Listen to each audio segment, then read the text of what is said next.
So good morning everybody, welcome back to my channel. This is Kulvardhan और आप देख रहे हैं इंडियन स्ट्रोलर। तो भाई अभी मैं खड़ा हूँ डिस्ट्रिक्ट बिजनौर उत्तर प्रदेश के अंदर और आज हम लोग करने जा रहे हैं डिस्ट्रिक्ट बिजनौर को एक्सप्लोर। अभी फ़िलहाल मैं हूँ NH 74 पर और यहाँ से मैं अभी निकल रहा हूँ और लगभग मेरे ख्याल से यहाँ से बचा है 52 किलोमीटर्स के अराउंड, जो हमारी आज की पहली डेस्टिनेशन होने वाली है पत्थरगढ़ फोर्ट, यानी कि सुल्ताना डाकू का किला। तो चलिए फ़िलहाल चलते हैं और अपनी पहली डेस्टिनेशन पर पहुंचते हैं, पत्थरगढ़ फोर्ट।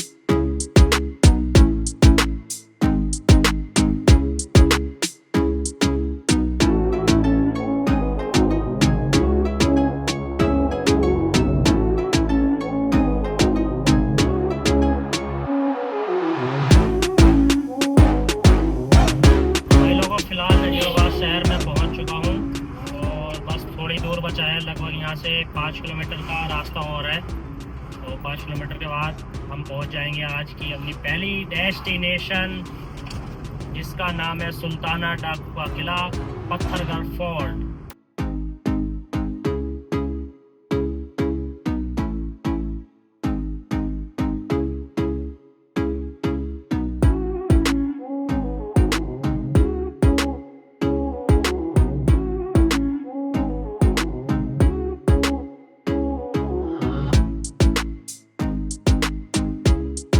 भाई फाइनली पहुंच चुका हूं मैं आज की पहली डेस्टिनेशन सुल्ताना डाकू का किला, जो कि पत्थरगढ़ फोर्ट के नाम से भी प्रसिद्ध है। और ये है कुछ भाई एंट्री।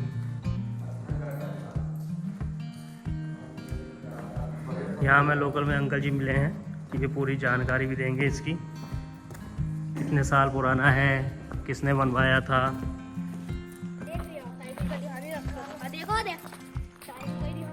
इतना बड़ा परिसर है भाई। एक गेट सामने की तरफ है, मोरा देखो, बीच में झंडा भी लगा हुआ है। बच्चे भी बहुत सारे आ रहे हैं। अंकल जी, तो अंकल जी भाई पूरी जानकारी देंगे कि कब बना था, किस किस तरह के। तो अंकल जी पहले तो अपना नाम बता दीजिए आप। मैं अनीस अहमद एडवोकेट, अच्छा, फ्रॉम नजीबाबाद। तो नजीबाबाद शहर के अंदर है ये भाई किला, और एक विरासत ग्राम पर्वतपुर मखदूमपुर में है। अच्छा, ग्राम पर्वतपुर मखदूमपुर में है, जो नजीबाबाद के बिल्कुल ही पास में है, मतलब लगा हुआ है। और काफ़ी साल पुराना भी लग रहा है। अंकल जी मुझे कितने साल पुराना होगा ये किला? ये करीब 350 साल पुराना किला है। ये अच्छा। नवाब नजीबुद्दौला, जो एक बहुत ही मतलब ये है कि बहादुर इंसान थे, उन्होंने बनवाया था ये 350 साल पहले। अच्छा। इसमें बाद में जब ब्रिटिश गवर्नमेंट आई तो इसमें जो है सुल्ताना डाकू, जो एक भातू हुआ करता था, अच्छा, हरतले की तरफ का रहने वाला था। वो हरतला जो मुरादाबाद के पास के करीब है। अच्छा अच्छा। वहाँ जो है इसने बनवाया था। वो उसने शरण ली थी अंग्रेजों से छुप कर के, उसने सुल्ताना डाकू के नाम से यहाँ शरण ले ली थी। अच्छा अच्छा। और वो यहीं छुपा रहता था, इन्हीं जंगलों में जो है वो काफ़ी मतलब यह है कि रहता था, और लोगों से जो है इश्तहार लगा करके वो जो है डकैती डाला करता था, गरीबों को सताया करता था। अच्छा। वो माल जो अमीर लोगों से लूटता था वो गरीबों में बांटता था। अच्छा, मतलब एक तरह से गरीबों का मसीहा था। गरीबों का मसीहा था। अच्छा। और नवाब नजीबुद्दौला साहब जो थे, वो नवाब नजीबुद्दौला साहब एक बहुत बहादुर नवाब गुजरे हैं। और नवाब नजीबुद्दौला साहब का जो फ़ोटो था वो लंदन के म्यूज़ियम में रखा हुआ था, जो अब वहाँ से मंगवा लिया गया है। जो नजीबाबाद गर्ल्स इंटर कॉलेज है नजीबुद्दौला के नाम से, उसी में उसको जो है रखा गया है। अच्छा जी। तो विदेश वगैरह से भी आते हैं यहाँ पर? विदेश से भी कभी कभी आ जाते हैं। अच्छा। ये दिल्ली के लाल किले के बराबर किला है। अच्छा। इसका जो एरिया है वो दिल्ली के लाल किले के बराबर है। और इसमें जो है आसपास तमाम खेती और छोटे मोटे जंगल हैं, खजूर के पेड़ इसके अंदर खड़े हुए हैं। यहाँ पहले कहीं बिल्डिंग थी? नहीं, अच्छा, जब से आपने देखा तब से ये ऐसा ही था? ये अभी नया एक जो है यहाँ एक कार्यालय बनाया गया है। अच्छा, ये जो सामने है, ये सामने जो है एक कार्यालय अच्छा बनाया गया है। अच्छा, और इस कार्यालय में जो अधिकारी दिल्ली से या मेरठ से आएंगे वो जी। इसी में रुका करेंगे। अच्छा, यही विश्राम बाकी किया ये करेंगे। चारों तरफ इसकी पूरी बाउंड्री है किले की? बाउंड्री के बाहर भी इसकी आराजी पड़ी हुई है। अच्छा, बाउंड्री के बाहर भी इसकी आराजी है, अंदर भी आराजी है और बाहर भी आराजी है। बहुत बड़ा एरिया इसका है। अच्छा, ये यहाँ एक कुआं भी बताते हैं कि एक झील है। अच्छा। झील है इसमें। चलिए भाई, झील को भी देख लेते हैं। इसमें अंकल जी ने बहुत बढ़िया हमें जानकारी दी है, जो कि शायद मैं आप लोगों को ना दे पाता, क्योंकि मैं तो यहाँ पर पहली बार आया हूँ, मैं नया हूँ यहाँ का। तो फिलहाल हम जा रहे हैं उस कुएं की झील की तरफ। मैंने सुना है कि उसी में वो जो चोरी का सामान था रहता था, उसका लूट का, वो उसी में रखता था वो।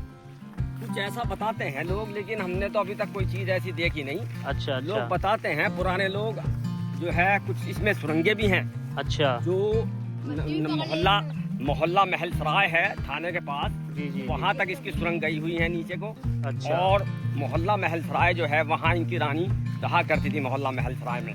जो उसमें- नवाब थे वो? हाँ, नवाब जो थे, नवाब नजीबुद्दौला साहब थे, उनकी रानी वहाँ रहा करती थी। और यहाँ एक झील है किले के अंदर जी, और एक मस्जिद की भी निशानियां हैं। अच्छा, वहाँ जो है नमाज पढ़ा करते थे लोग। अच्छा, जो सफ़े हैं, अच्छा, हाँ, वो बड़ा अपने टाइम के जो है बड़े, मतलब ये है कि इसमें जो है इतने सुराख बने हुए हैं किले के अंदर के दुश्मन को दूर तक मार करने के लिए और करीब से भी मार करने के लिए काफ़ी, मतलब ये है कि रोशनदान बने हुए हैं, जिससे दुश्मन जो है अंदर ना घुस सके, उसके अच्छा। ऊपर हमला करने के लिए। अच्छा। यहाँ जो है इन्होंने किले में चारों तरफ सुराख बने हुए हैं। तो जब ये अंकल जी बनाया गया होगा, आप तो यहीं के हैं, आपने तो बहुत कहानियाँ सुनी होंगी, तो जब ये बनाया गया था तब तो यहाँ पे मतलब किला नुमा कुछ महल वगैरह होगा? उस टाइम हो सकता है हो। अच्छा। हमने आज से 50 साल से हम तो इसको ऐसा ही देख रहे हैं। तो ये भाई झील है यहाँ की,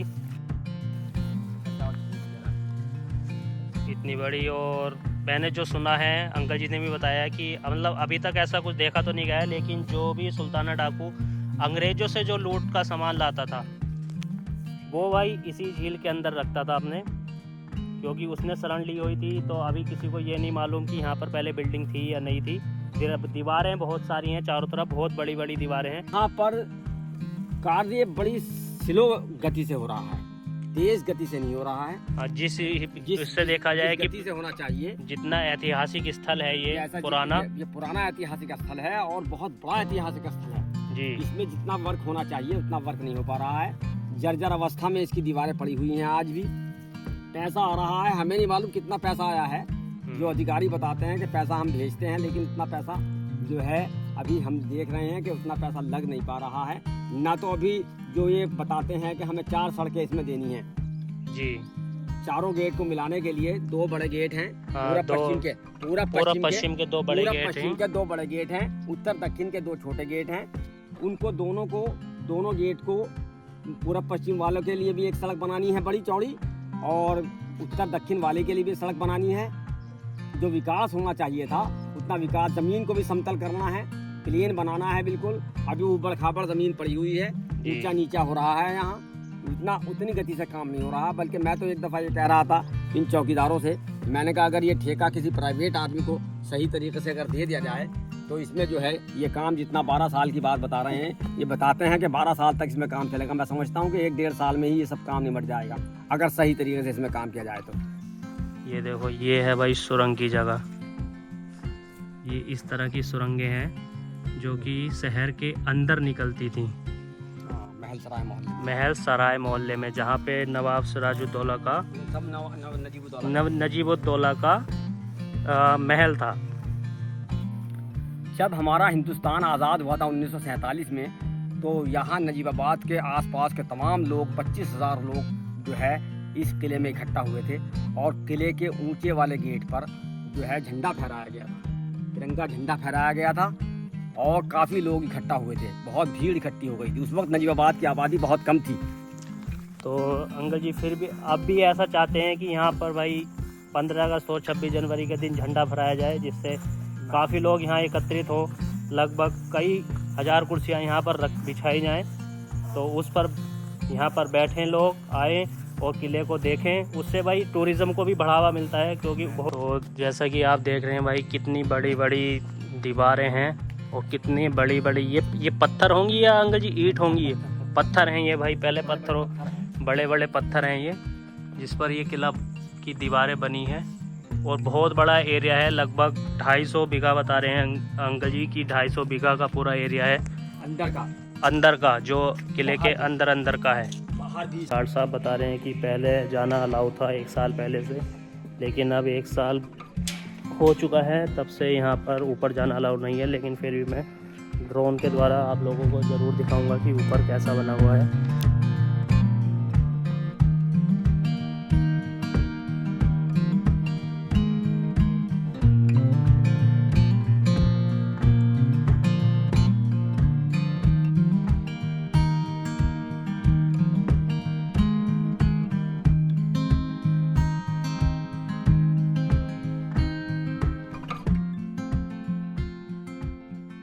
बोर्ड भी लगा हुआ है यहाँ पर, पत्थरगढ़, बिजनौर, मेरठ मंडल, भारतीय पुरातत्व सर्वेक्षण आपका स्वागत करती है। तो पुरातत्व उसका भी एक बोर्ड उधर भी लगा हुआ है, उस पर भी देखते हैं जो नियम लिखे हुए हैं।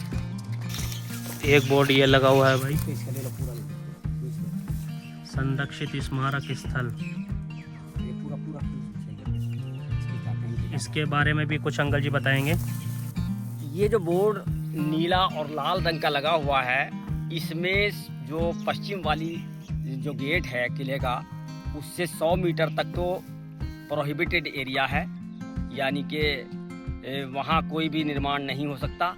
और अगले 200 मीटर तक, यानी कि गेट से 300 मीटर की रेंज में सक्षम अधिकारी से, प्राधिकारी से जो है उसकी परमिशन ली जाएगी, तभी उसमें कोई निर्माण आगे 100 मीटर से आगे जो है, जो 200 मीटर बचता है, उसमें निर्माण किया जाएगा। तो अंकल जी से आप बहुत मिलकर अच्छा लगा। ठीक है अंकल जी, बहुत बहुत धन्यवाद। बहुत धन्यवाद साहब, आपका धन्यवाद। लोकलिटी का भाई यही फ़ायदा है, इतने अच्छे से उन्होंने एक्सप्लेन कर दिया कि भाई मेरा दिल खुश हो गया, मेरा दिन बन गया। कसम से कहीं भी जाओ तो सबसे ज़्यादा प्रेफर ये करो कि जहाँ वहाँ के कोई लोकल लोग हो तो उनसे पूछने की कोशिश करो कि इसके बारे में हमें जानकारी दें। तो मुझे बहुत अच्छी जानकारी उसके बारे में मिल गई है। ऊपर मैं जाने की मनाही थी, लेकिन मैं वहाँ पर दिखाता, जो ड्रोन शॉट में शायद आई हूँ, वहाँ पर बंदूकें रखने की, मतलब जैसे जो खांचे बने होते हैं ना किले की दीवारों में, जहाँ से बंदूक ताने बैठते थे, तो वहीं से बंदूक ताने बैठे रहते थे। जो सुल्ताना डाकू का जो सैनिक वगैरह थे, मतलब उसके साथी थे, तो उसकी काफ़ी बहुत बड़ी कम्युनिटी थी सुल्ताना डाकू की। काफ़ी दूर दूर तक वो फेमस भी है, यहाँ के नजीबाबाद से काफ़ी दूर तक फेमस है सुल्ताना डाकू। तो फिलहाल भाई सुल्ताना डाकू के किले से मैं निकल आया हूँ और अब जा रहा हूँ आज की अपनी दूसरी डेस्टिनेशन बिदुर कुटी, जो महात्मा बिदुर थे। कौन वाले? महाभारत वाले जो महात्मा बिदुर थे, वो उनकी तपोस्थली है, और उन्हीं के नाम से बिजनौर भी जाना जाता है, महात्मा बिदुर की तपोस्थली, डिस्ट्रिक्ट बिजनौर। और एक चीज़ और बताना चाहूँगा, भारत का नाम जिन भारत के नाम पर पड़ा है वो भी डिस्ट्रिक्ट बिजनौर में ही रहा करते थे। तो ये भी बहुत बड़ी उपलब्धि है भाई डिस्ट्रिक्ट बिजनौर की। तो आज मैं एक बहुत अच्छी जगह को एक्सप्लोर करने आया हूँ। मेरा मोटिव यही है कि भाई मैं उन जगहों को भी एक्सप्लोर करूँगा जो लोगों की नज़रों से दूर है। भाई शिमला, मनाली, कुल्लू और तुम्हारा लेह लद्दाख, ये तो भाई ढेरों लोग जाते हैं, लेकिन उन जगहों को भी जाना पड़ेगा भाई को जहाँ पे बहुत कम लोग जाते हैं और जो एक्सप्लोर करने के लायक बहुत अच्छी जगह है। तो चलो फिर आओ हम और तुम लोग मिलकर चलते हैं बिदुर कुटी।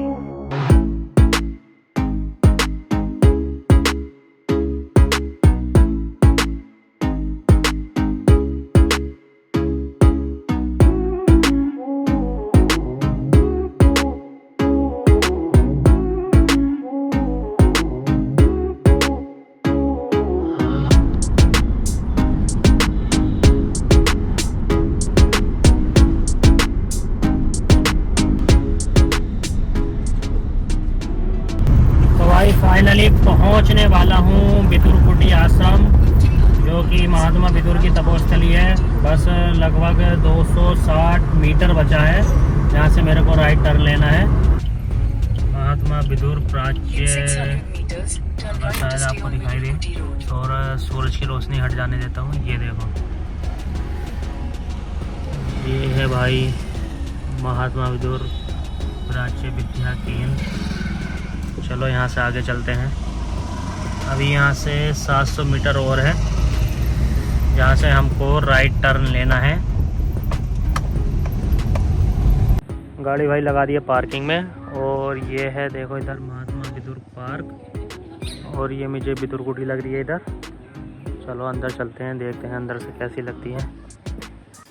ये है भाई प्रवेश द्वार। यदा यदा ही धर्मस्य ग्लानिर्भवति भारत है अभ्युत्थानम धर्मस्य तदात्मानं सृजाम्यहम्। स्टोरी भी बताऊंगा अभी कि ये क्यों फेमस है ये जगह। फ़िलहाल तो मैं आप लोगों को दर्शन करा देता हूँ। सामने है भाई विदुर कुटी, ये मुख्य आश्रम है, मतलब मंदिर है यहाँ का। जूते उतार देते हैं यहीं पर।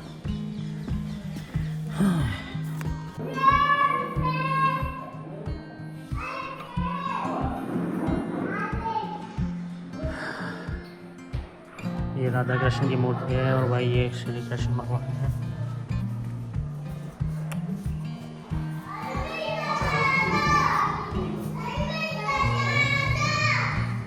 ये मूर्ति ये देखिए, अर्जुन को उपदेश देते हुए भगवान श्री कृष्ण।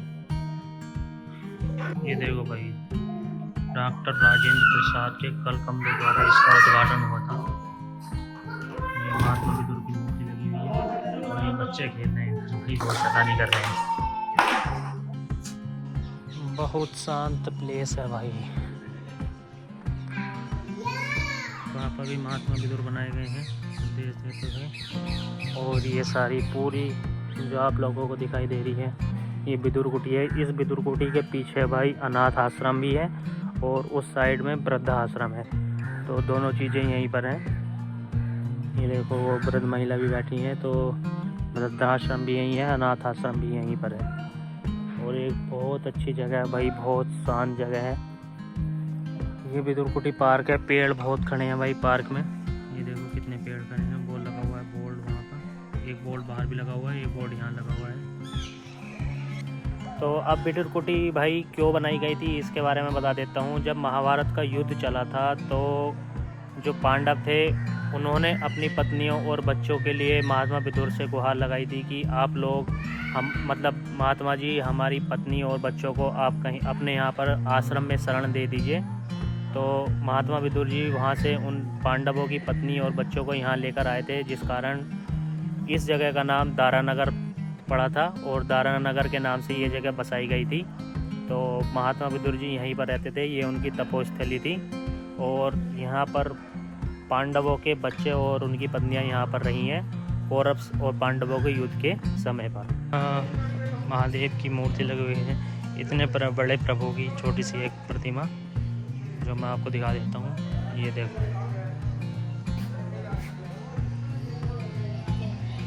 हर हर महादेव। भारत के स्वच्छ आइकॉनिक स्थलों में चयनित महात्मा विदुर जी की तपोस्थली विदुर कुटी में आप सभी लोगों का स्वागत है। ये पढ़ के देखो गाइस, पर्यटन स्थल तो है, उसके नीचे पढ़ के देखो। इस स्थान पर महाभारत काल में सुप्रसिद्ध नीतिज्ञ महात्मा विदुर के आश्रम में भगवान श्री कृष्ण पधारे थे, और यहाँ पर भोजन में उन्होंने बथुए का साग खाया था। और मेन बात यह है कि यहाँ पर बथुए का साग 12 मास बिना किसी प्रयास के प्रचुर मात्रा में उत्पन्न होता है भाई। ग्राम सेंधवार का संबंध भी महाभारत काल से रहा है। सेंधवार का अर्थ है सेना का द्वार। जनश्रुति के अनुसार महाभारत काल में पांडवों ने यहाँ अपनी छावनी बनाई थी। यहाँ के समीप ही स्थित ग्राम धीवरपुरा में सैकड़ों वर्ष पुराना बट वृक्ष है, जिस पर निकली हुई जटाएं विशाल वृक्ष के रूप में विद्यमान हैं।